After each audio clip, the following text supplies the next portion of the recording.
मेरे प्यारे बच्चों, आप सभी को नमस्कार। क्या हाल है भाई आप सभी के? उम्मीद है आप ठीक ठाक होंगे, मस्त होंगे, बढ़िया होंगे।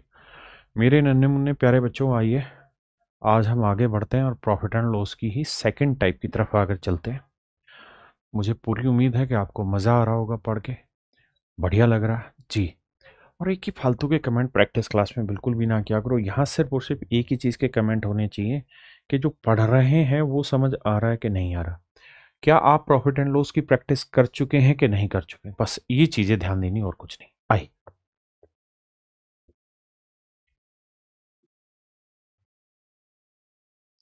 देखिए मेरे बच्चे, टाइप सेकंड पर आते हैं।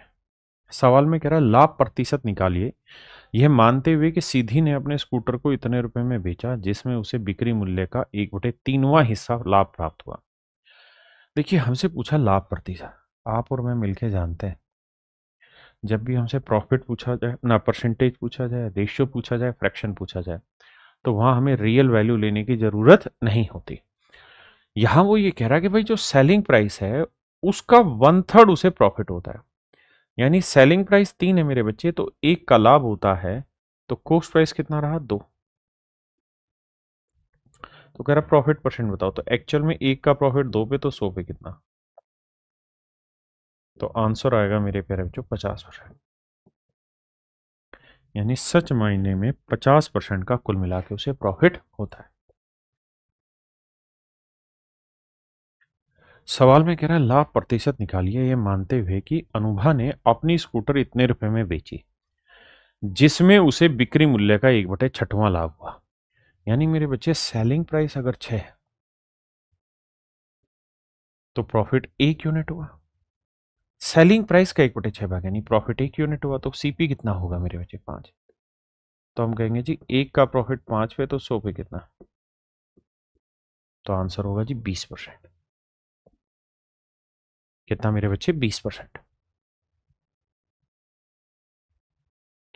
देखिए भाई सवाल में कह रहा है एक व्यक्ति गेहूं को 25% लाभ पर बेचता है, यानी 100 की चीज वो 125 में बेच रहा था। अब कह रहा है कि अगर वो 40 रुपए कम में आर्टिकल बेचे तो उसे 25% लॉस होगा, यानी 100 की चीज 75 में बिकेगी। तो 125 और 75 के बीच का जो डिफरेंस है वो 50 यूनिट है। 50 यूनिट है 40 रुपए, तो 1 यूनिट की वैल्यू क्या होगी? 40/50, 4/5 रुपए। तो मेरे बच्चे 100 यूनिट की वैल्यू कितनी? 100 गुना 4/5, 5 20 100 20 चौक 80। तो जो सीपी आया मेरे बच्चे वो आया 80 रुपये। हाँ है ना, जो समझदार था वो वैसे भी जान लेता कि भाई यहाँ 25% ज्यादा कीमत थी, यहाँ 25% कम हो गई, तो 25 ज्यादा 25 कम डिफरेंस आया 50%, तो 50% 40 है, तो 100% कितना होगा? डबल 80।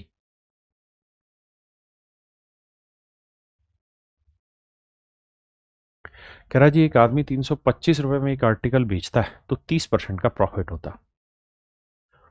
30% का प्रॉफिट होता है, यानी 100 की चीज वो बेसिकली 130 में बेच रहा है। अब कह ये रहा है कि 40% का अगर उसे प्रॉफिट कमाना हो तो चीज 100 की ना 100 वाली चीज 140 में बेचनी होगी। तो कह रहा है ये बताओ बिक्री मूल्य में कितनी बढ़ोतरी हुई? तो बिक्री मूल्य में 10 की बढ़ोतरी। 10 की बढ़ोतरी 130 पे, यानी 1 की बढ़ोतरी 13, तो 1/13 होता है कितना? 7 से 9/13, यानी 7.69% की इंक्रीज करना पड़ेगा उसे सेलिंग प्राइस 40% का प्रॉफिट कमाने के लिए। देखिए इस सवाल में मेरे बच्चे आपसे रियल वैल्यू पूछी हुई है, तो आपको इसे कैलकुलेट करना पड़ेगा रियल वैल्यू लेके। कह रहा है एक वस्तु 2744 रुपए में बेची जाती और विक्रेता को 12% का लाभ होता है। केवल 5% का लाभ कमाने के लिए बिक्री मूल्य क्या होना चाहिए? कहता है एक आर्टिकल 2744 रुपए में बेचा जाता है तो विक्रेता को 12% का प्रॉफिट होता है।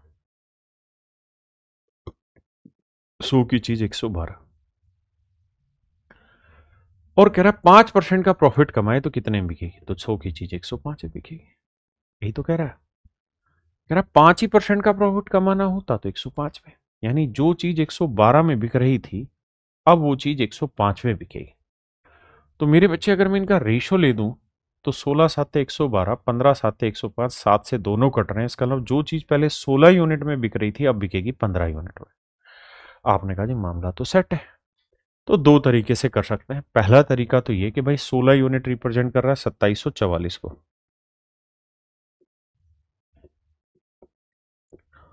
तो 1 यूनिट की वैल्यू इतनी, तो 15 यूनिट की वैल्यू इतनी। हाँ जी, एक तरीका तो है मेरे बच्चे ये।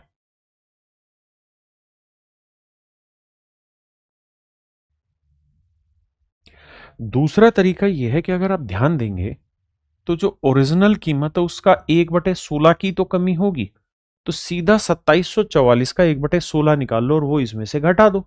यही तो हुआ 15/16 भी। बजाय कि हम पूरी कैलकुलेशन करें तो मैं 16 से भाग दे देता हूं इसे। 16 एकम 16, 16 दूनी 16 एकम 16 ही आया भाई। बचा कितना मेरे बच्चे?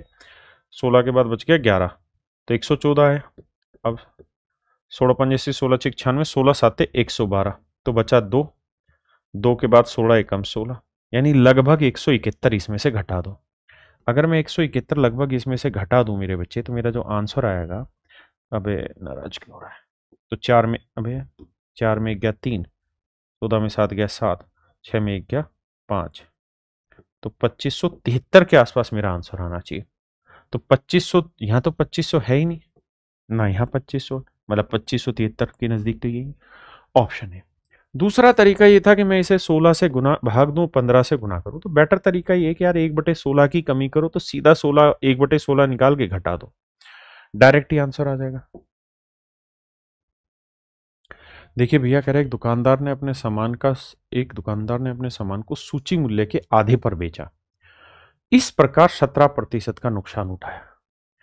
कहता है अगर एक दुकानदार अपने आर्टिकल को जो लिस्ट प्राइस है उस पे ही बेचे तो 17% का लॉस हो रहा है। इसका मतलब सच बात यह कि 100 में खरीद रखा है तो लिस्ट प्राइस होगा 83, लिस्ट प्राइस होगा 83। नहीं नहीं, सॉरी सॉरी, गलत कह रहा हूं। ये कह रहा है कि एक दुकानदार अपने सामान को सूची मूल्य के आधी कीमत पर बेचता है तो इस प्रकार 17% का नुकसान उठाता है। तो 100 की चीज 17% का लॉस लोगे तो 83 में बेची जाएगी, और ये जो 83 है ये बेसिकली इस लिस्ट प्राइस का आधा है। तो एक्चुअल में 2 3 6 2 8 16, यानी लिस्ट प्राइस होगा 166 यूनिट। अब कह रहा है कि यदि इस सामान को सूची मूल्य पर ही बेचा जाता, यानी 100 की चीज अगर 166 में बेची जाती तो 66 का लाभ, और 100 पे 66 का लाभ मेरे बच्चे क्या कहलाता है? 66%। 66% का लाभ हुआ मेरे प्यारे बच्चों।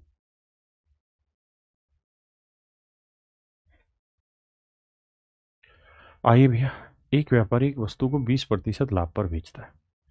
यदि वह इसे लागत मूल्य के आधे में खरीदता है और पूर्व की बिक्री मूल्य पर बेचता है तो उसका लाभ परसेंट बताइए। कहते हैं एक आदमी एक वस्तु को 20% लाभ पर बेचता है, यानी 100 की चीज वो 120 में बेच रहा है। ये एसपी है, ये सीपी है। अब कह रहा है यदि वह इसे लागत मूल्य की आधी कीमत में खरीदे, यानी 100 की चीज अगर वो 50 रुपए में खरीदे और पूर्व की बिक्री मूल्य पर ही बेचे, और 50 की चीज 120 में ही बेचे, तो उसका लाभ परसेंट है। तो 50 की चीज 120 में तो 70 का लाभ, तो 70 का लाभ 50 पे तो 100 पे कितना? 1/5 20, तो 7/5 140%। तो ऑप्शन सी मेरे प्यारे बच्चे करेक्ट आंसर होगा।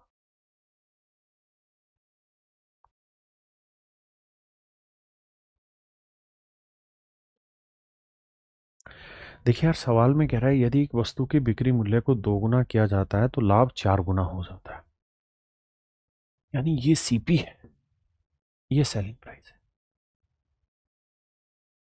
डिटेल में समझाऊं तो ऐसे कि मान लीजिए सीपी एक्स है और सेलिंग प्राइस वाई है, तो भैया प्रॉफिट कितना हुआ? तो selling price minus cost price. अब कह रहा है कि अगर सेलिंग प्राइस डबल कर दे तो नया सेलिंग प्राइस जो होगा वो होगा 2y। भाई पहले वाला y था तो ये 2y होगा, तो अब प्रॉफिट कितना हुआ? 2y minus x. तो कह रहा है जी ये जो प्रॉफिट है, ये प्रॉफिट पहले वाले प्रॉफिट से 4 गुना है, यानी इसका 4 गुना के बराबर है। तो 4y minus 4x, 2y minus x. इधर लाओगे मेरे बच्चे 2y, इधर लाओगे 3x, क्योंकि ये उधर जाएगा प्लस का, तो y अपॉन एक्स का जो वैल्यू आएगा वो 3/2 आएगा। इसका मतलब ये कि सेलिंग प्राइस 3 है तो कॉस्ट प्राइस 2 है। तो 2 की चीज 3 में बेची, कितने का लाभ? 1 का। 1 का लाभ 2 पे तो 100 पे कितना? तो आंसर हुआ 50%। ये तो है मेरे प्यारे बच्चों इस सवाल को सोल्व करने का डिटेल तरीका। ये तो है मेरे बच्चे इस सवाल को सोल्व करने का डिटेल तरीका। हाँ जी, अब मैं सिखाता हूं इसी सवाल को सोल्व करने का शॉर्ट तरीका। ध्यान देना है भाई, सवाल में ये कह रहा है कि किसी आर्टिकल का सेलिंग प्राइस है ये कोई सेलिंग प्राइस है, ये कॉस्ट प्राइस है, तो यहां कुछ प्रॉफिट हो रहा होगा। हाँ जी, अब कह रहा है अगर सेलिंग प्राइस डबल कर दे तो ट्वाइस ऑफ एसपी कर दे तो प्रॉफिट ये वाला हो रहा है मेरे बच्चे। आपने कहा हाँ। और सवाल में वो ये भी कह रहा है कि यहां जो प्रॉफिट हो रहा है वो पहले वाले प्रॉफिट का 4 गुना है। यानी यहां अगर 1 यूनिट का प्रॉफिट है, अगर यहां पी यूनिट का प्रॉफिट है मेरे बच्चे, तो यहां 4p का प्रॉफिट है। बस इस बात को समझो, बाकी खेल समझ में आ जाएगा कि भैया यहां अगर p का प्रॉफिट था तो अब पूरे बड़े खेल के साथ प्रॉफिट कितना आ गया? 4p। इसका मतलब यहां से यहां तक का डिफरेंस p है, तो यहां से यहां तक 4p है, तो इसका मतलब ये डिफरेंस कितना है? 3p। तो अगर आप ध्यान से देखेंगे ना मेरे बच्चे, तो आपको एक बात पल्ले पड़ेगी कि यहाँ ट्वाइस ऑफ सेलिंग प्राइस है या सिंगल सेलिंग प्राइस है, तो इनके बीच का डिफरेंस हुआ सेलिंग प्राइस ही हुआ। भाई मान लो यहाँ 10 है और यहाँ 20 है, तो 10 और 20 के बीच का डिफरेंस 10 ही तो हुआ, तो सेलिंग प्राइस का डबल करेंगे, इनके बीच का डिफरेंस निकाला एसपी, और एक्चुअल में ही आ रहा है प्रॉफिट का 3 गुना। तो मैं ये कह सकता हूं sir selling price basically profit के 3 गुने के बराबर है। ये खेल है। तो यहां से अगर हम सेलिंग प्राइस और प्रॉफिट का रेशियो निकालें तो यह आएगा 3/1। मतलब सेलिंग प्राइस तो है मेरे बच्चे 3 और प्रॉफिट तो है 1, तो यानी कॉस्ट प्राइस रहा होगा 2। तो 1 का प्रॉफिट 2 पे तो 100 पे कितना? 50%।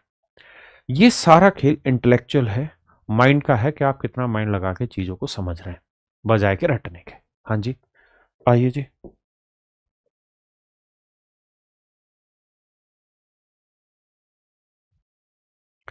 कहता है किसी वस्तु को एक निश्चित मूल्य पर बेचने के बाद वास्तविक लाभ क्या होगा जबकि विक्रय मूल्य के 3/8 मूल्य पर वस्तु को बेचा जाता है? तो 45% की हानि होती है। यानी सेलिंग प्राइस 8 है तो हम इस चीज को बेच रहे हैं 3 में, और 3 में बेच के हमें 45% का लॉस हो रहा है। 3 में बेच के हमें 45% का लॉस हो रहा है। अब मेरे बच्चे बात को ऐसे समझिए, मैं मान लेता हूं सीपी है 100%। आपने कहा ओके रिपोर्ट है, और अगर मैं इस चीज को 8 वाली चीज को 3 में बेच रहा हूं तो मुझे 45% का लॉस हो रहा है। 45% का लॉस हो रहा है, मतलब 45% घटाएंगे तो यानी 55% कीमत में चीज बेची। हाँ जी, मतलब मैं ये कह सकता हूं कि 55% जो है वो 3 को रिप्रेजेंट कर रहा है, या हम यूं कह सकते हैं कि 3 यूनिट 55% को रिप्रेजेंट कर रहा है। उल्टा भी सोच सकते हैं हम। तो 1% की वैल्यू इतनी, तो 8 भाई 3 यूनिट 55%, तो 1 यूनिट की वैल्यू इतनी, तो 8 यूनिट की वैल्यू कितनी? देखो यार, 8×5 = 40, 8×5 = 40 और 4×4 = 44, 440/3, 3 एकम 3, 3×4 = 12, 3×6 = 18, लगभग 146%, लगभग 146% को। यानी ये जो चीज है ये 146% से थोड़ी ज्यादा है। तो ये बात समझने की है कि 8 यूनिट 146% को रिप्रेजेंट कर रहा है, तो 100 की चीज 146% में बेच रहे हैं, मतलब लगभग 40% से ज्यादा profit, and that is only in option C. यानी मेरे प्यारे बच्चों ऑप्शन सी मेरा करेक्ट आंसर है।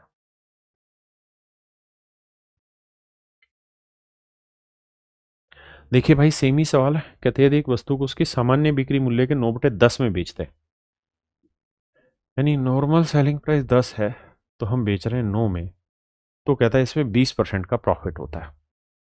यानी 100% अगर सीपी है तो यहां चीज 120% पे बेची।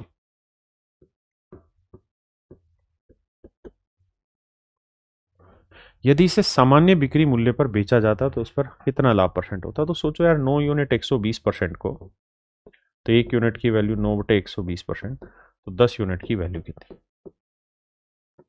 3×3 = 9, 3×4 = 40, 400/3 आया, यानी लगभग 133.33। तो भैया 100 की चीज 133 में बिक्री होती है, तो मतलब 33.33% का प्रॉफिट होता है, and that is your answer.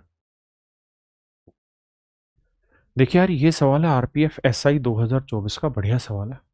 कह रहा किसी वस्तु को उसके मूल विक्रय मूल्य के 4/10 मूल्य पर बेचने पर, यानी मेरे बच्चे अगर उसका ओरिजिनल सेलिंग प्राइस 10 है तो कह रहा है 4 में बेचते हैं तो 17% का लॉस होता है। तो 100% अगर मान लो सीपीए, दिमाग में लिखना नहीं है, मन में सोचना है, तो 17% का लॉस यानी 83% कीमत पे चीज बेची गई। आपने कहा जी हाँ।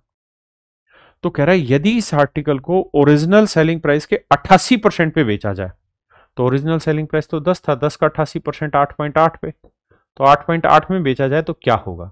तो भाई 4 यूनिट 83% को रिप्रेजेंट कर रहा है, तो 1 यूनिट की वैल्यू बटे 4, तो 8.8 यूनिट की वैल्यू कितनी? देखो यार, 4 से काटेंगे, 4 दूनी 8 दो। अब हमें पता है कि गुना करेंगे तो 3 दूनी 6 है, यानी यूनिट डिजिट आएगा 6। तो यहाँ जो भी परसेंटेज आएगा उसका दशमलव के बाद यूनिट डिजिट 6 आना चाहिए, और यूनिट डिजिट 6 मेरे प्यारे बच्चों यहाँ एक ही ऑप्शन में आ रहा है, that is an option B, है ना। वैसे कैलकुलेट करेंगे तो देखो यार, इसे गुना भी करना आसान है, पहले 2 से कर लो तो 166 आया, फिर 11 से करोगे तो 6, 6 6 12, 6 1 7 और 1 8 1, तो ये आएगा 182.6। तो हम कह देंगे 82.6% का यहाँ पे प्रॉफिट है। देखिए मेरे बच्चे, सवाल में कह ये रहा है कि एक विक्रेता द्वारा 3200 रुपए में बेचे गए सामान पर प्राप्त लाभ उसी सामान को 3000 रुपए में बेचे जाने पर प्राप्त लाभ का 7/5 है। यानी 3200 में बेच के जो प्रॉफिट हो रहा था, अगर यहां 7 यूनिट प्रॉफिट था, तो कहता है इसी सामान को 3000 में बेचते हैं तो 5 यूनिट प्रॉफिट है। अल्टीमेटली वो ये कह रहा है कि यहां जो डिफरेंस आ रहा है 200 रुपए का, वही बेसिकली 2 यूनिट प्रॉफिट को रिप्रेजेंट कर रहा है। तो 1 यूनिट की वैल्यू 100, तो 5 यूनिट की वैल्यू 500, यानी यहां 500 प्रॉफिट था, यहां 700 प्रॉफिट था। अब कह रहा है सीपी बताओ, तो भाई 3000 में बेच के 500 का प्रॉफिट कमाया हुआ है, तो खरीदा कितने में होगा? 3000 में बेच के 500 का प्रॉफिट कमाया तो खरीदा कितने में होगा मेरे बच्चे? तो सही उत्तर होगा मेरे प्यारे बच्चों 2500 रुपए का। देखिए दोस्त, सवाल में कह रहा है एक दुकानदार एक वस्तु की खुदरा मूल्य पर 20% कमीशन देता है और 5% लाभ कमाता है। देखो मेरे बच्चे, बहुत सारे ऐसे सवाल होते हैं जहाँ कमीशन और डिस्काउंट लगभग लगभग एक ही सेंस में बोल दिया जाता है। तो हमें करना क्या है? हमें सीपी और एमपी का रेशियो निकालना आता है। हाँ जी सर, आता है। सर सीपी होता है 100 माइनस डिस्काउंट, तो 80 हो गया, क्योंकि 100 में 20 गया, और प्रॉफिट हो गया 5%, तो एमपी हो गया 105। 5 से काटेंगे 16, 21 5 105, यानी हम ये बात कह सकते हैं कि 16:21 मेरे बच्चे हमारा सही उत्तर। अब कह रहा है यदि उसकी कमीशन 10% कर दिया जाता है, यानी जो कमीशन पहले 21 था अब उसको 10% घटा दे, तो 21 का 10% 2.1 की कमी कर दिया, 2.1 की कमी कर दी तो बन गया 18.9। तो कह रहा है कितना परसेंट है? तो यानी अब नया सेलिंग प्राइस हो गया, आपका न्यू सेलिंग प्राइस हो गया 18.9, तो कितना परसेंट प्रॉफिट है? तो 2.9 का प्रॉफिट। देखिए 2.9 का प्रॉफिट 16 पे, तो 100 पे कितना? पहली चीज तो बड़ा आसान है, डेसिमल हटाया, खत्म कहानी, भाग दे लेंगे। दूसरा, आप जानते हैं 16 का 10% होता है कितना मेरे बच्चे? 1.6, और 16 का 20% होता है 3.2, तो 32 के नजदीक है, यानी 3.2 के ये नजदीक था, तो यानी 20% के नजदीक आंसर होगा, 20% के नजदीक मेरे बच्चे यही आंसर। दूसरा तरीका ये कि 290 को 16 से भाग दो, फिर सोल्व करिए, फिर आपका आंसर आएगा। देखिए मेरे बच्चे, a vendor mark the selling price of a table at rupees this after adding 35% to its cost price. कहता है एक लागत मूल्य पर 35% लाभ जोड़कर एक विक्रेता ने एक टेबल का बिक्री मूल्य इतने रुपए अंकित किया था। यानी जो कॉस्ट प्राइस था उस पे, मतलब 135% कीमत लिखी उसने, पहले 35% का लाभ जोड़ा, तो 135% जो है वो रिप्रेजेंट कर रहा है 5670 को, 5670 को। अब सवाल में मुझसे कह रहा है कि अगर वो इस पे 12% का प्रॉफिट कमाता तो कितने में बेचता? तो बेचता 112। देखो यार, दो चीजें समझना। पहली चीज तो ये कि 135 इससे एग्जैक्ट कटा होगा। आपने कहा जी हाँ। अगर मेरे बच्चे एग्जैक्ट कटा होगा, अगर ये एग्जैक्ट कटा होगा, तो आप जानते हैं 5 को किसी भी हालत में किसी भी नंबर से गुना करेंगे ना, तो जीरो तभी आएगा। जीरो देखो, या तो ये 1350 का सीधा सीधा मल्टीपल बनता, 13 दूनी 26, 13 तीन 39, 13 चौको 52, वो तो बन नहीं रहा। तो यानी 5 को किसी नंबर से गुना करके 0 तभी आया होगा जब इस नंबर का यूनिट डिजिट क्या रहा होगा, इवन रहा होगा। और इवन को 2 से करेंगे तो मेरे बच्चे यूनिट डिजिट इवन आना चाहिए, लेकिन 0 नहीं आएगा, तो ये दोनों तो वैसे ही कट गए, वो दोनों मेरे आंसर। दूसरा तरीका ये भी है कि जो भी आंसर होगा वो मेरे बच्चे यहां पे 112 किससे कट रहा है, 4 से भाग जा रहा है, तो 4 से भाग जाना चाहिए। तो 4 से ये भी भाग जा रहा है, ये भी भाग जा रहा है। अब मुझे ये भी पता है कि यार 112 जो है 16 7 112 होता है, और ये 7 से भाग जाना नहीं है, तो यानी जो भी मेरा आंसर होगा वो 7 से भी भाग जाएगा। तो देखो यार, 7 पंजे 35, 7 छिंग 42, 4 बचा, 7 पंजे 35, ये तो भाग जा नहीं रहा 7 से। 7 छिंग 42, 42 के बाद 5 बचा, 7 7 49, 7 दूनी 14, तो ये मेरे बच्चे 7 से भी भाग जा रहा है, 4 से भी भाग जा रहा है, तो ऑप्शन डी मेरा यहाँ पे राइट आंसर होगा। हाँ है ना। अगर आप ये यूनिट डिजिट नहीं भी समझ पाए तो ये तो समझ ही गए कि 4 से भाग जाना चाहिए, तो 50 4 से भाग नहीं जाता, 10 नहीं जाता, तो ये वैसे ही कट गए। अदरवाइज आप इसे कैलकुलेट करें, और फिर भी अगर कैलकुलेशन करना है तो देखो यार, काटते हैं कुछ कुछ करके, थोड़ा थोड़ा सा। कैसे भाई, 9 से काटते हैं तो 15 नी में 135, 9 से काटेंगे, 9 छिक 54, 2 बचा, 9 3 27, फिर तो पूरा ही काट दो यार, 15 चौको 60, 15 दूनी 30, 2 दूनी 4 ही यूनिट डिजिट आना, सिंपल। एग्जाम सर पर है तो रिवीजन भी दमदार होना चाहिए। पेश है राकेश यादव सर की मैथ रिवीजन बूस्टर बुक। इसमें मिलेंगे सभी जरूरी फॉर्म्यूल, थ्योरम्स, स्मार्ट कॉन्सेप्ट्स और शॉर्ट ट्रिक्स, वो भी बाइलिंगुअल भाषा में। चाहे रेलवे हो या एसएससी सीजीएल हो या कोई और वनडे एग्जाम, अब मैथ्स का रिवीजन होगा आसान और तेज। तैयारी भले ही आखिरी समय की हो, लेकिन अब कोई कमी नहीं रहेगी। मैथ्स में टॉप करना है तो रिवीजन बूस्टर जरूरी है।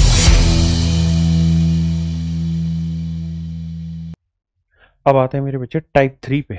देखिए यार, सवाल ने कह रहा है कि रामेंद्र ने कुछ तरबूज 1500 रुपए में खरीदे, उसने उसमें से 1/4 तरबूज 12% के नुकसान में बेच दिया, शेष तरबूजों को कितने % लाभ पर बेचेंगे कुल पर। देखिए यार, जब आपको लास्ट में प्रॉफिट परसेंट चाहिए, रेशियो चाहिए, फ्रैक्शन चाहिए, तो हमें एक्चुअल की तो जरूरत ही नहीं है, तो 1500 की जरूरत नहीं। कह रहा उसने इसमें से 1/4 यानी 4 में से एक चीज को उसने बेच दिया है 12% के लॉस पे। तो कहता है बाकी बचे 3 को कितने % प्रॉफिट में बेचेंगे, पूरे लेन देन यानी 4 पे 25% का प्रॉफिट हो। तो ऐसे सोचिए, 4 पे 25 के हिसाब से होना चाहिए 100% का प्रॉफिट, जबकि कमा रहे हैं 12% का लॉस। तो अभी कितने का प्रॉफिट और कमाना होगा, 112% का प्रॉफिट कमाना होगा, किस पे, 3 पे। तो 3 से भाग देंगे, 3 3 9, 2 बचा, 3 7 21, 3 3 9, तो 37.33% मेरा राइट आंसर है। यानी मेरे प्यारे बच्चों, ऑप्शन सी मेरा यहाँ पे एब्सोल्युटली करेक्ट आंसर है। देखिए मेरे बच्चे, कह रहे एक मेडिकल स्टोर ओनर ने 18,000 रुपये में कंपनी में से कुछ मेडिसिन खरीदी, उसके 2/5 भाग को 35% लॉस पर बेच दिया, यानी 5 में से 2 भाग को 35% लॉस पर बेच दिया। बचे हुए 3 के साथ क्या करें कि टोटल 5 पे ओवरऑल 0% का प्रॉफिट लॉस हो जाए। तो होना चाहिए 0, हो रहा है 35 दूनी 70, तो 70% का लॉस हो रहा है, तो 0 करने के लिए 70 का प्रॉफिट कमाना होगा, और 70% का प्रॉफिट किस पे मेरे बच्चे, 3 पे। 3 से काटेंगे, 3 दूनी 6, 3 3 9, यानी 23 सही 1/3%। 23 सही 1/3% का प्रॉफिट हमें यहाँ पे कमाना होगा। ऑप्शन ए मेरे बच्चे राइट आंसर। देखिए यार, सवाल में कह रहे हैं खेप का 3/4 हिस्सा यानी 4 में से 3 हिस्सा 8% प्रॉफिट पे बेचा गया है, और बाकी जो एक हिस्सा है इसे 4% के लॉस पे बेचा गया। तो कुल मिला के क्या हुआ, तो आप कहेंगे जी 3 8 24% का कुल मिला के प्रॉफिट हो गया, और 4% का कुल मिला के लॉस यहाँ पे, तो ओवरऑल 20% का प्रॉफिट कितने पे, 3 और 1 4 पे, यानी 5% का प्रॉफिट हुआ। तो कुल मिला के 5% की सेटिंग है, तो 5% जो है 600 रुपए को रिप्रेजेंट कर रहा है, तो कॉस्ट बताइए। तो मेरे बच्चे 5% जो है वो 600 रुपए को रिप्रेजेंट कर रहा है, तो 100% की वैल्यू बताइए क्या होगा। तो 1200 120, 120 को 100 से गुना करेंगे मेरे बच्चे, 12,000 मेरा सही उत्तर है। यानी ऑप्शन डी मेरे प्यारे बच्चों मेरा एब्सोल्युटली करेक्ट आंसर हो। देखो मेरे भाई, कह रहा है एक दुकानदार ने 288 संतरे इतने रुपए में खरीदे। उसने 50 संतरे 70 पैसे के हिसाब से खरीदे। तो मेरे भाई 50 संतरे 70 पैसे के हिसाब से 70 गुना 50 करोगे 3500 पैसे, यानी 35 रुपए। तो उसने 288 संतरे खरीदे थे मेरे बच्चे 115 रुपए 20 पैसे। इसमें से 50 संतरे उसने 35 रुपए के बेच दिए, और कह रहा है बचे हुए जितने भी संतरे थे वो 46 रुपए 20 पैसे के बेच दिए। 46 रुपए 20 पैसे के बचे हुए संतरे बेच दिए। तो 0 2 6 5 11 4 3 7 1 8। तो कुल मिला के हम ये कह सकते हैं कि 81.20 में उसने चीजें बेच दी, है ना। तो ये चीज इतने में उसने चीजें बेची भाई। 50 संतरे 70 पैसे के हिसाब से 35 में बेचे, और बाकी संतरे 46 रुपए 20 पैसे के हिसाब से बेच दिए, यानी 81 रुपए 20 पैसे की सेल हुई और 115 रुपए 20 पैसे की उसकी परचेज थी। तो डिफरेंस आया 5 में गया 4, 11 में 8 गया 3। तो 34 का जो डिफरेंस आया ये मेरे प्यारे बच्चों आपका हो गया लॉस। तो आपको लॉस हो गया मेरे नन्हे मुन्ने बच्चों 34 रुपए का। लॉस हो गया मेरे बच्चे कितने का? 34 का।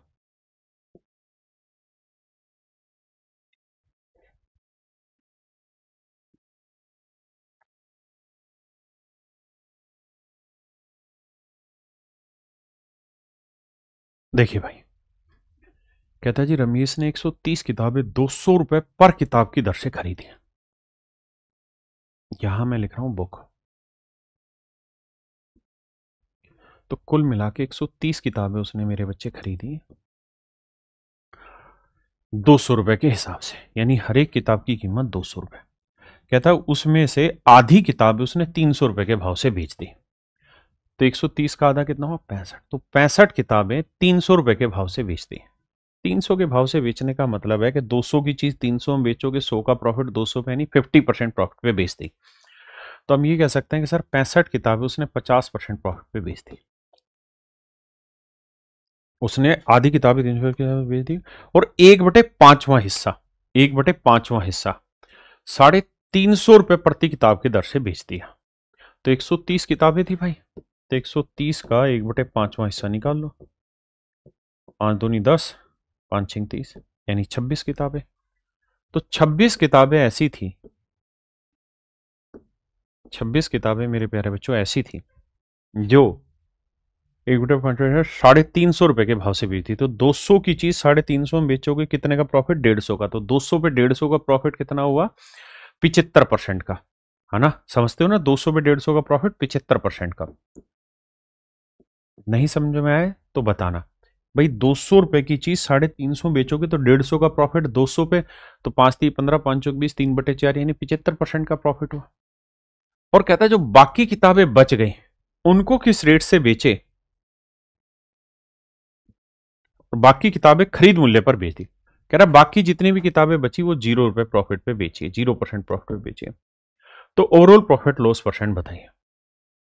देखो यार, 13 5 65, 13 दूनी 26, 13 ढाई 130, 13 ढाई 110 ना 130, माफ करना। तो 10 में 5 यहां होगी, 5 2 7, तो यहां कितनी हुई? 3। अब देखना सेटल करते हैं कैसे भाई। 5 आर्टिकल में 50 के हिसाब से 250 का प्रॉफिट, 2 आर्टिकल पे 75 के हिसाब से 150 का प्रॉफिट, और यहाँ 3 पे 0 के हिसाब से 0 का प्रॉफिट। तो 0 5 5 10, 2 1 3 और 1 400 का प्रॉफिट है। कुल मिला कितने पे? 5 2 7 3 10 पे। तो 10 पे 400 का, तो मतलब ओवरऑल प्रॉफिट परसेंट निकालोगे तो मेरे बच्चे आएगा 40%। ओवरऑल प्रॉफिट परसेंट निकालोगे तो आएगा 40%। देखिए भाई, सवाल में कह रहा है ए shopkeeper bot a certain number of apples for ₹3600।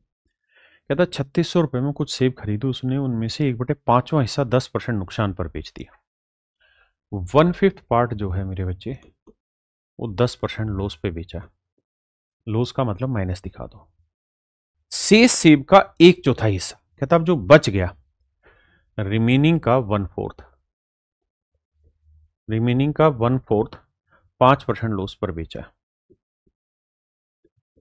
बहुत बढ़िया जी। और बचे हुए सेब का 2/3 और बचे हुए का 1/4 of the remaining apple at a loss of 5% and 2/3 of the rest at a profit of 15%। और कहता है बचे हुए का 2/3 15%। अब इसमें करते क्या है कि हम टोटल जो सेव है वो 5 ले लेते हैं। क्यों ले लेते हैं सर? कारण क्या है कि उसने कहा कि 1/5वां हिस्सा, तो 5 अगर टोटल सेव ले ले तो एक हिस्सा यहां सेट कर दिया। तो बचे कितने भाई? 5 में 1 जाने के बाद 4, तो 4 का देखना भाई, 5 थे, हाँ जी, एक क्या हो गया, बचे कितने? 4, 4 का 1/4 था ना, यानी 1। अब कितने बच गए भाई? 3। अब कहता है जी जो बच गया, बचे हुए सेव का 2/3, तो 3 का 2/3 निकालेंगे तो कितना आएगा? 2। तो ये हिस्सा हमने बेचा है 15% प्रॉफिट पे। उसने शेष सेव को कुल मिलाकर 27% लाभ कमाने के लिए किस मूल्य पर बेचना चाहिए? और कहता है जो बच गए ना उसको किस रेट पे बेचे कि इन पांचों सेव पे कुल मिला के 27% का प्रॉफिट हो जाए, ऐसा उसकी चाहत है। देखो भाई, 1 को -10 से किया -10, 1 को -5 से किया -5, 2 को 15 से किया 30। हाँ जी, तो अब तक हम प्रॉफिट कमा चुके हैं इतना, 15 में से 30 गया, यानी 15 का प्रॉफिट कमा चुके हैं, जबकि हमें टोटल पे प्रॉफिट कमाना है 27।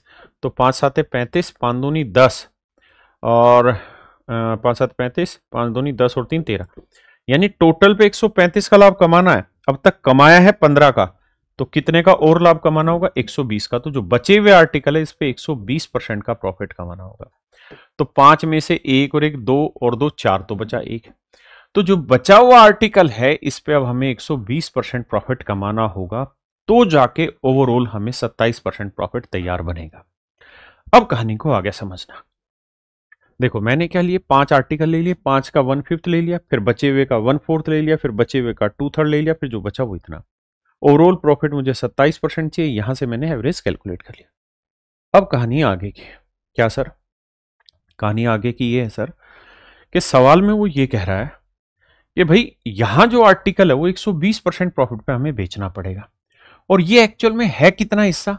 तो टोटल 5 का एक हिस्सा, यानी 1/5 हिस्सा, तो 3600 रुपए में तो सारी चीजें खरीदी थी, इसका 1/5 हिस्सा निकाल दो। निकाल दिया जी।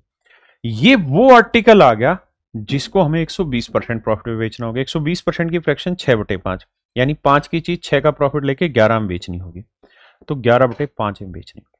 तो पहली चीज तो ये कि जो भी मेरा आंसर होगा वो 11 का मल्टीपल होगा। आपने कहा बिल्कुल ठीक है। दूसरा जो भी आंसर होगा वो 9 का मल्टीपल भी होगा। आपने कहा वो भी ठीक है। तो देखते हैं चेक करके कौन सा 9 से भाग जा रहा है, कौन सा 11 से। देखो 5 4 9 8 और 1 9, 5 4 9 8 और 1 9, अरे 9 से तो सारे भाग जा रहे हैं, ये भाग नहीं जाएगा, बस 8 और 1 9, ये 9 से भाग नहीं जाएगा, 9 से तो सारे जा रहे हैं, अब 11 से भाग देते हैं। देखो वैसे आप ये बात भी समझते हैं कि 36 जो है 4 भी मौजूद है, तो 4 से ही भाग जाना चाहिए, तो 45 4 से भाग नहीं जाता इसलिए काट दिया, आखिरी 2 डिजिट। अब 11 से चेक करेंगे मेरे बच्चे, तो 4 और 1 5, 8 और 5 13, 13 में 5 के 8 गलत है, 8 और 1 9, 5 और 4 9, ये भाग हो रहा है, सेटिंग सही है, यानी मेरे प्यारे बच्चों ऑप्शन बी मेरा करेक्ट आंसर है। कह रहा है एक दुकानदार 32,400 रुपए में 1800 किलो गेहूं खरीदता है। यदि इस गेहूं का 20% बारिश के कारण खराब हो जाता है, तो शेष गेहूं को 20% का लाभ प्राप्त करने के लिए उसे प्रति किलो किस दर पर गेहूं बेचना चाहिए? आइए मेरे बच्चे,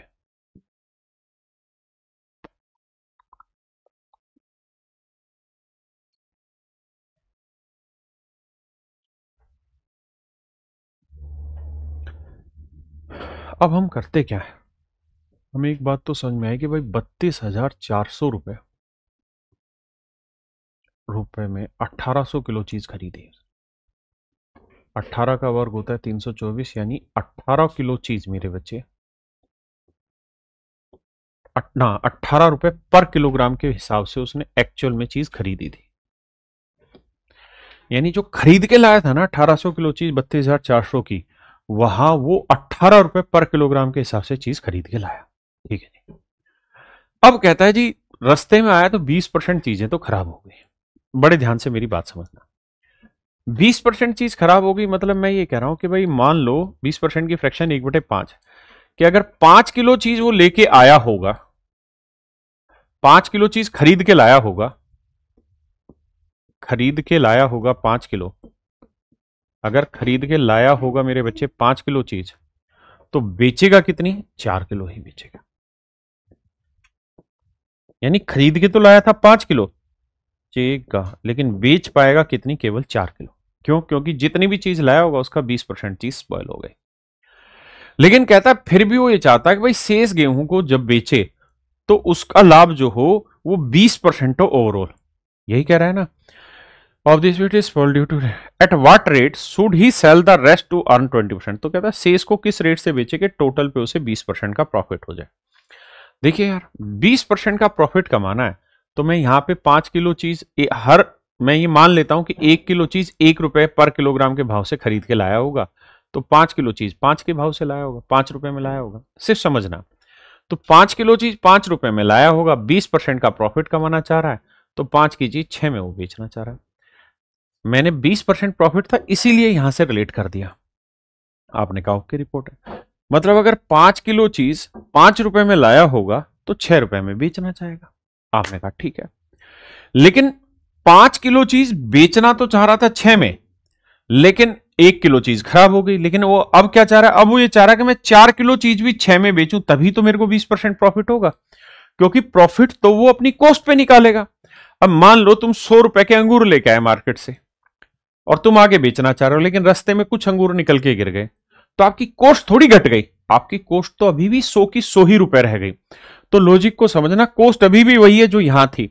तो जो कॉस्ट यहां थी, कॉस्ट अभी भी वही है, लेकिन वहां पे मुझे 20% प्रॉफिट चाहिए था, लेकिन अब मैं बेचूंगा 4 किलो कितने में? 6 रुपए में। तो 4 किलो चीज का कॉस्ट कितना हुआ एक किस्म से देखें तो 4 रुपए। तो 4 रुपए वाली चीज मैं 6 रुपए में बेचना चाह रहा हूं, तो 2 का मैं प्रॉफिट कमाना चाह रहा हूं। 4 पे 2 का प्रॉफिट मतलब मैं अपनी चीज को 50% प्रॉफिट पे बेचना चाह रहा हूं। यानी मुझे अपने आर्टिकल का जो प्राइस है ना, अब वो 50% बढ़ाना होगा। तो मेरे भाई 18 रुपए रेट था, 18 का 50% हुआ 9, तो अब उसे बेचना होगा 27 रुपए पर किलोग्राम के हिसाब से। अब मेरे बच्चे उसका रेट होगा 27 रुपए पर किलोग्राम। अगर मेरे बच्चे हम इस बात को भी नहीं समझ पा रहे हैं तो मैं इसे और डिटेल में अच्छे से समझाता हूं, ध्यान से समझना। भाई हमें ये बात तो पता है कि 1 किलो चीज जो खरीद के लाया वो 18 रुपए की लाया, और हमसे 1 किलो का ही रेट पूछ रहा है, तो क्वांटिटी लेने की जरूरत नहीं पूरी। अब वो ये कह रहा है कि भाई 20% चीज उसकी रास्ते में खराब हो गई। 20% का मतलब अगर 5 किलो चीज वो मार्केट से खरीद के लाया, तो 5 किलो चीज का एक्चुअल में कॉस्ट कितना पड़ा? भाई 1 किलो का कॉस्ट है 18, तो 5 किलो का 18 5 90 रुपए, यानी 90 रुपए में उसने चीजें बेच ना, माफ करना, 5 किलो चीज 90 रुपए में खरीद के लाया। जब रास्ते में आ रहा था तो क्या हुआ कि 20% चीजें खराब होगी बारिश की वजह से, किसी कारण से। तो 5 किलो का 20%, 1 किलो खराब हो गई, तो यानी अब उसके पास कितनी चीजें रह गई? 4 किलो। तो वो जो बेचेगा वो कितनी किलो चीजें बेचेगा? 4 किलो। लेकिन कह रहा है जी उसे प्रॉफिट अभी भी 20% ही चाहिए। तो 90 रुपए था सीपी, इस पे 20%, 90 का 20%, 9 दूनी 18, यानी 18 रुपए का प्रॉफिट लोगे, तो एक्चुअल में चीज आप बेचना चाहोगे 108 रुपए में। आपने कहा हाँ।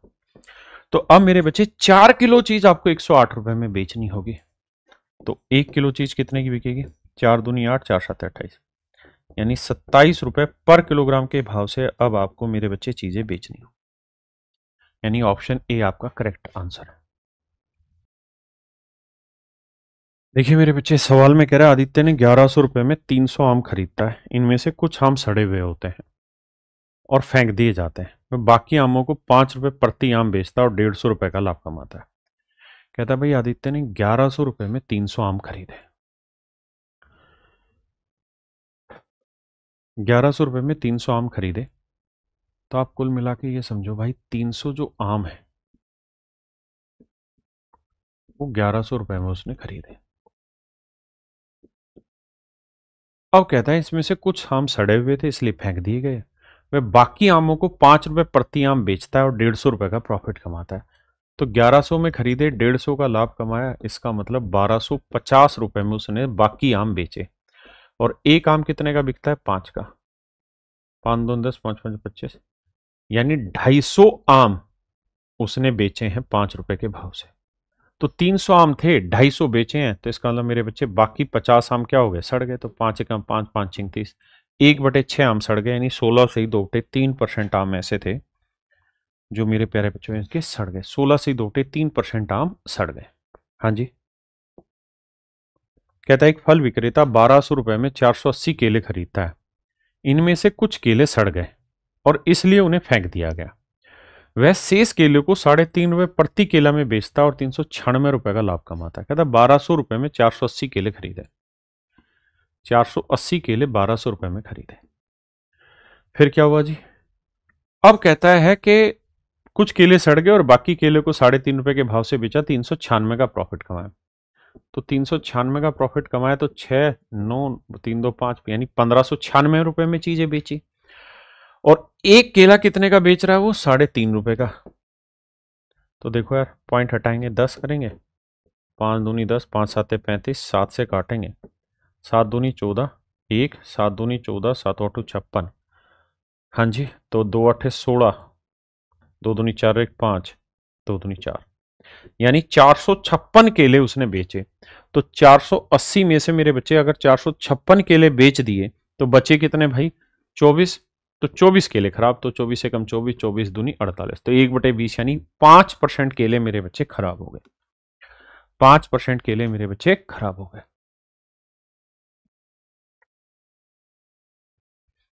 देखिए बाबू, सवाल में कह रहा है यदि एक दुकानदार चीनी को 44.8 रुपए प्रति किलो की दर से बेचता है तो उसे 12% का प्रॉफिट होता है।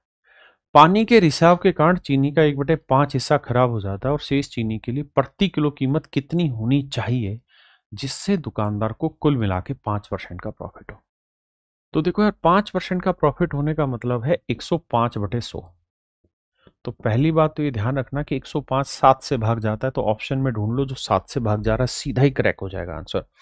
7 7 49, 7 5 35, 7 7 49 ये नहीं जाएगा, 7 7 7 42 नहीं जा रहा, 700 ये भी नहीं जा रहा, तो एक ही ऑप्शन जा रहा है 7 से, यही मेरा आंसर। अब समझते हैं। कहते हैं यार 44.8 रुपए पर किलो की दर से बेचता है तो 12% का लाभ होता है। 44.8 रुपए पर की दर से बेचता है तो 12% का प्रॉफिट। 12% का मतलब 112 रुपए में चीज बेची, यानी 100% अगर सीपी है तो 112% सेलिंग प्राइस हुआ गुना 100%। तो 12 चौक 48, तो ये आया 0.4। 0.4 को 100 से गुना किया यानी 40। यानी मैं ये कह सकता हूं कि जो 44.8 रुपए में चीज बेची है और 12% का प्रॉफिट कमाया, एक्चुअल में वो खरीदी गई थी 40 रुपए में, यानी 40 रुपए आ गया उसका सीपी। सीपी आ गया मेरे बच्चे 40 रुपए पर केजी। आपने कहा जी मामला तो सेट है। अब कह रहा है पानी के रिसाव के कारण चीनी का 1/5 हिस्सा खराब हो जाता है, तो शेष चीनी को प्रति किलो कीमत क्या होनी चाहिए जिससे दुकानदार को कुल 5% का प्रॉफिट हो जाए? आप ऐसे मान लो यार कि मान लेते हैं भाई 1/5 है, तो 5 किलो चीनी वो 40 के भाव से कितने की लाया होगा? 200 रुपए की। अब 1/5 रिसाव हो गया तो 4 किलो ही बेचने लायक है और प्रॉफिट चाहिए 5% का, तो 5% यानी 10 का प्रॉफिट चाहिए, मतलब 210 में बेचना चाह रहा है। तब 210 में 4 किलो चीज बेचेगा तो कितने की आएगी? 52.5 की। ऑप्शन ए मेरा राइट आंसर। देखिए भाई, बहुत प्यारा सवाल है, जो पीछे एक इससे 3 4 सवाल पीछे कराया था वैसा ही है। लास्ट में हमसे पूछा क्या, वो देखिए, तो कह रहा कितने परसेंट, यानी हमसे परसेंटेज पूछा है। जब भी परसेंटेज, फ्रैक्शन, रेशियो पूछे, रियल वैल्यू लेने की जरूरत ही नहीं है।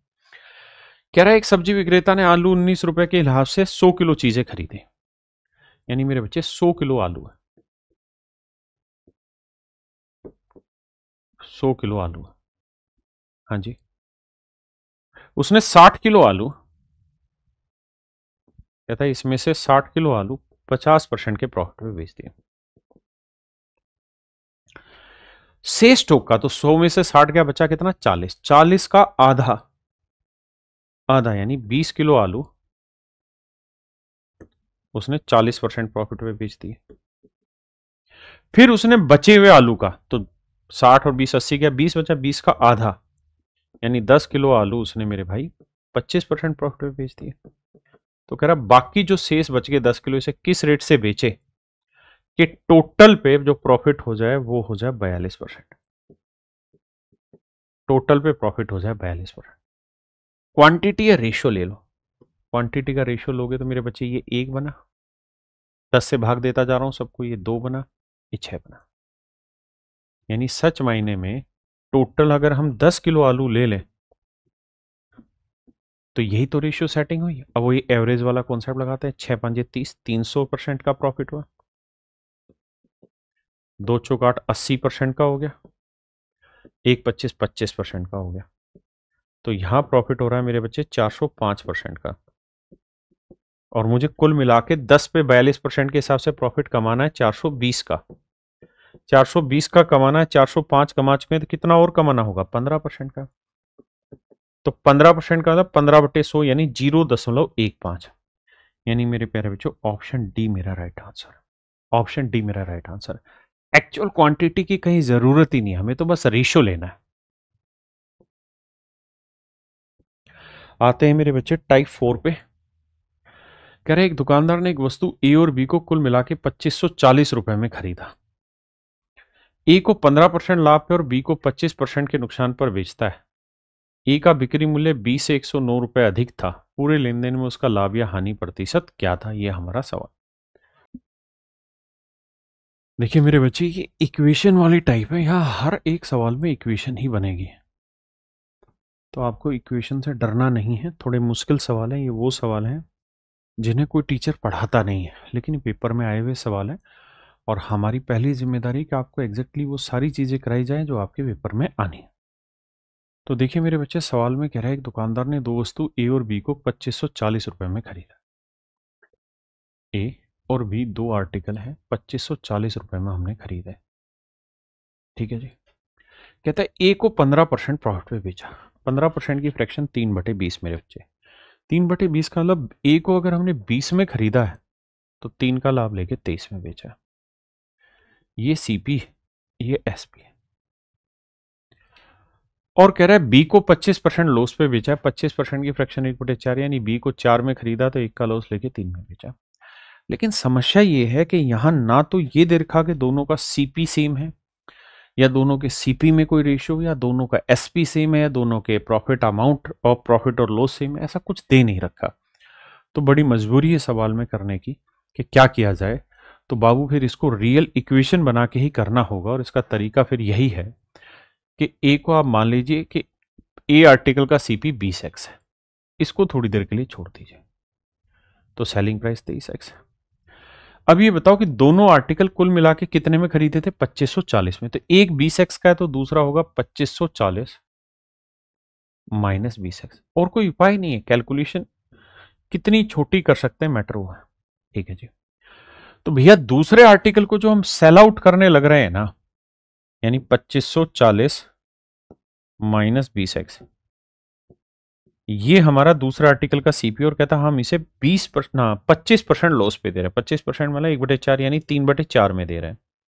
देखो 4 से इसे काटोगे, 4 6 24, 4 3 12, 4 5 20, 3 से गुना करोगे 3 5 15, 3 3 9 1 10, 3 6 18 और 1 19।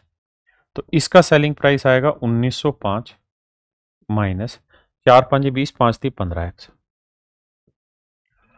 तो हमने क्या किया कि एक का तो मान लिया 20x उसकी फ्रैक्शन के हिसाब से, दूसरे को हमने 2540 से ही सेट कर लिया डाटा को, है ना। या हम और आसानी से भी उसको कर सकते थे कैलकुलेट। हम इसे x मान लेते, मतलब 4x ले लेते, तो ये हो जाता 2540 माइनस 4x, वो मर्जी आपकी थी। अब देखिए, अब कह रहा है कि ए का जो सेलिंग प्राइस है वो 20 से 109 रुपए ज्यादा। कहता है ये वाली वैल्यू इससे 109 रुपए ज्यादा है, तो 23x में से माइनस करेंगे ये, तो 23 में से 15 गया मेरे बच्चे, बचा 8x माइनस 1905। यही तो डिफरेंस है। और कह रहा है जी ये वैल्यू है 109 रुपए। उधर ले जाके जोड़ोगे तो 8x, तो 9 5 14, 9 1 10, 1 और 1 2, 2014। 8 से काटेंगे तो 8 दूनी 16। देखना भाई यही है। एक भाई यहाँ गड़बड़ हो गई, जब इसे माइनस करेंगे तो ये माइनस माइनस प्लस होगा, तो 23 और 15 38 हो जाएगा, माफी 38 होगा। अब काटेंगे भाई तो 19 से कट रहा है, 19 दूनी 38। देखते हैं 19 से 19 से कम 19, अरे कट रहा है, 19 दूनी 38, 19 से कम 19, एक बचा ना जाने की 0, 19 ठीक है 114। ठीक है जी, 2 से काटेंगे मेरे बच्चे 53। यहां से हमने x की वैल्यू फाइंड आउट कर ली, क्या है तो मेरे प्यारे बच्चों x की वैल्यू है 53 रुपए। अब हमें मोटी मोटा आइडिया सारी चीजों का लग गया कि x की वैल्यू 53 है, तो cp क्या है, sp क्या है, सारी बातें पता चल गई। आइए भैया, अब अगर मैं आपसे ये कहूँ कि भाई सीपी बताओ, तो आप कहेंगे 20 गुना 53, तो 20 गुना 53 करेंगे तो 2 तिया 6, 2 5 10, 1060। तो 2540 से 1060 घटाएंगे मेरे बच्चे, तो हमारा दूसरे का सीपी आ जाएगा। देखो हमें चाहिए प्रॉफिट परसेंट, तो करो क्या कि हम एसपी निकालते हैं। जैसे 23 को 53 से करेंगे तो 23 3 69 का 9 आया, है ना, असल 6, 23 5 5 3 15, 5 2 10, 115, 115 और 6 121। अब मेरे बच्चे देखना कि भाई ये वाला सेलिंग प्राइस 1219 है, तो ये वाला सेलिंग प्राइस से ये 109 ज्यादा होगा, तो ये कितना होगा? तो इससे 109 घटाओगे तो 9 में 9 हो गया 0 1, 1110। तो ये वाला सेलिंग प्राइस होगा 1110। अब मेरी बात को समझना, दोनों आर्टिकल का सीपी है 2540, दोनों आर्टिकल का एसपी जोड़ोगे तो 9, एक और एक 2, 2 और एक 3, एक और एक 2, 2390, 2329। तो क्या हो रहा है? लॉस। कितने का लॉस हो रहा है जी? घटा लो। तो 10 में 9 हो गया 1 का, और भैया 3 में 2 हो गया 1 का, 5 में 3 गया 2 का, 211 का लॉस है। तो मेरे प्यारे बच्चों 211 का लॉस हो रहा है 2540 पे, तो 100 पे कितना? ये हमारा सवाल।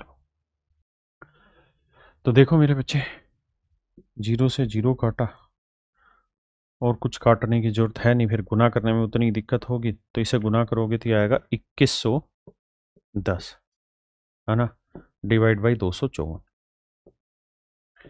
ध्यान रखना, पहली बात तो लॉस हुआ है, तो प्रॉफिट वाले तो हिस्से ही कट गए, लॉस वाले में ही आंसर होगा। अप्रोक्सीमेशन दिया हुआ है। देखो यार 9 से भाग दे के देखते हैं। 9 दूनी 18, 9 पांजे 35, 18 और 35, 18, 2150, नहीं 8 पे ही जाएगा, 8 चौक 32, देखो 9 चौक 36 ज्यादा चला जाएगा, 9 पांजे 45 और 3 48, और 9 दूनी 18 और 4 22, 9 पे तो ज्यादा चला गया, इससे ज्यादा चला गया, तो इसका मतलब 9 से तो कम ही होगा। तो 9 से कम में लॉस क्या है? 8.3%। भाई दो ही लॉस थे, या तो 8.3 या 9.5, तो 9 से ज्यादा तो जा ही नहीं रहा, भाग देते हैं तो 8.3। देखिए मेरे बच्चे, सवाल ने कह रहा है कि भाई एक आदमी है आदित्य, और दूसरा आदमी है, आदित्य ने लेख एक्स को, यानी कोई आर्टिकल एक्स था, उसे 23% प्रॉफिट में बेचा है। तो मान लेता हूं कि यार एक्स वाले का कोस्ट प्राइस ही एक्स था, तो 23% यानी 100x मान लेता हूं, यानी जो आर्टिकल एक्स था उसका कोस्ट प्राइस था 100x, इसे बेच दिया 23% पे, यानी 123x में।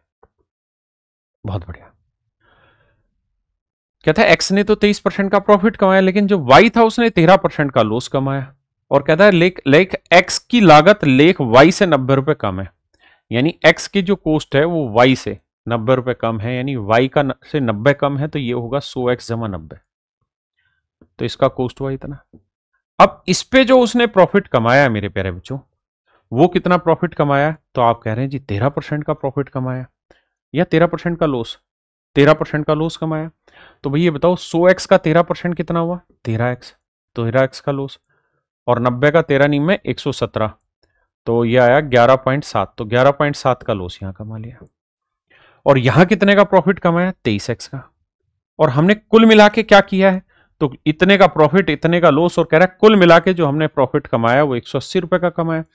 तो देखो यार इन्हें जोड़ेंगे, ये लॉस है प्रॉफिट जोड़ेंगे, तो 23 में से 13 घटाए मेरे बच्चे 10x बचा, और ये आया मेरा 11.7, इसको उधर ले जाएंगे 180 में जोड़ेंगे, तो 10x बराबर आएगा मेरे बच्चे 191.7। हाँ जी, तो मेरे बच्चे x की जो वैल्यू आएगी वो आएगी 19.17, x की वैल्यू आएगी 19.17, 19.17 को 100 से गुना करेंगे तो यह आएगा 1917। अब कह रहा है कि y की कीमत क्या थी? तो भाई ये 1917 है, तो वो 90 रुपए ज्यादा होगा, तो इसमें 90 जोड़ेंगे मेरे बच्चे जैसे ही, तो ये आ जाएगा 2007, 2007 रुपए। तो इसकी कॉस्ट हो जाएगी मेरे बच्चे 2007। चलिए मेरे प्यारे बच्चों, आज के लिए इतना ही रखते हैं। आप सभी का बहुत बहुत धन्यवाद, साधुवाद, नमस्कार, thank you, have a nice day to everyone. Thank you मेरे बच्चे।